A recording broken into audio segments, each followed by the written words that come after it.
الا من عرفہا، یہاں اگر تمہیں کوئی چیز ملتی ہے اس کے مالک کو پہچانتے ہو تو اٹھا لو، مالک تک پہنچا دو، اور اگر نہیں پہچانتے تو پھر اس مکہ مکرمہ کی حرمت یہ ہے کہ پھر تم نے وہ چیز نہیں اٹھانی، کیونکہ یہ وہ گھر ہے، یہ وہ شہر ہے جہاں اللہ کے نبی صلی اللہ علیہ وسلم نے شکار ہانکنے سے، شکار کی طرف اشارہ کرنے سے بھی منع فرمایا۔ حاجیوں کے لیے کچھ پابندی ہیں،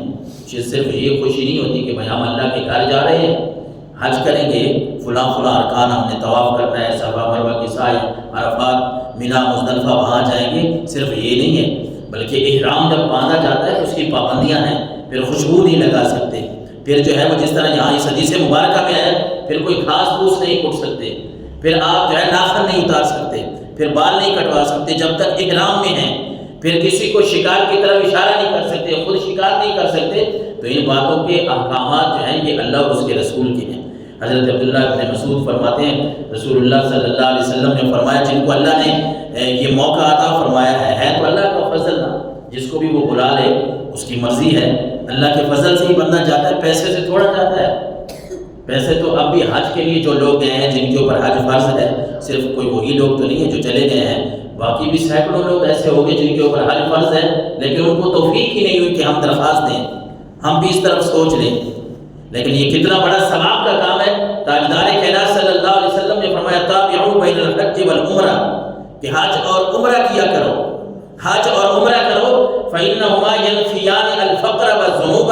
كما ينفي الكير۔ اللہ کے نبی صلی اللہ علیہ وسلم نے فرمایا لوگوں حج اور عمرہ کیا کرو، یہ حج اور عمرہ کرنا یہ فقر کو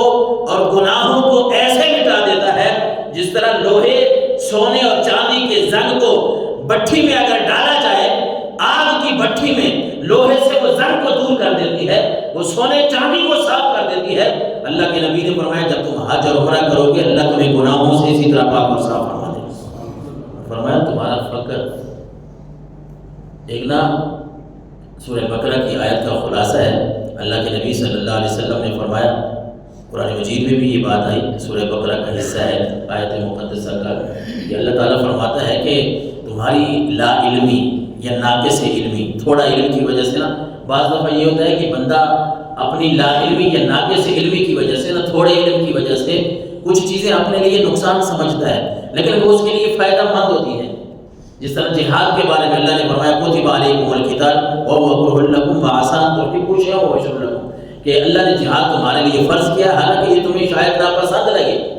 کہ تم یہ سمجھتے ہو کہ ہم جہاد کے لیے جائیں گے تو مارے جائیں گے، ہم ہمارے گھر والے کیا کریں گے، لیکن اللہ فرما رہا ہے کہ تمہیں اس بات کا علم نہیں ہے۔ اصل بات یہ ہے کہ رب نے جو تمہیں حکم دیا ہے تم نے اس کو پورا کرنا ہے، رب نے جو تمہارے لیے حکم دیا ہے بہتر تمہارے لیے وہ ہے، تم اپنی سوچ کو اور اپنے ناقص علم کے اوپر کسی چیز کو نہ توڑو۔ حج کے لیے جاتے ہیں تو ظاہراً یہ بات ہے کہ 13 لاکھ 14 15 لاکھ روپیہ لگا ہے، ساتھ اور بھی پیسے لے جانے، کافی سارا خرچ ہوتا ہے، لیکن جن کے اوپر حج فرض ہے اور اگر وہ حج کے لیے جاتے ہیں، جس طرح میں عرض کر رہا ہوں ظاہراً یہ بات ہے کہ پیسے زیادہ لگ رہے ہیں، لیکن اس حدیث رسول میں اللہ کے نبی فرما رہے ہیں جو حج کے لیے جاتے ہیں، عمرہ کے لیے جاتے ہیں، اللہ ان کی فقیری کو بھی دور فرما دیتا ہے۔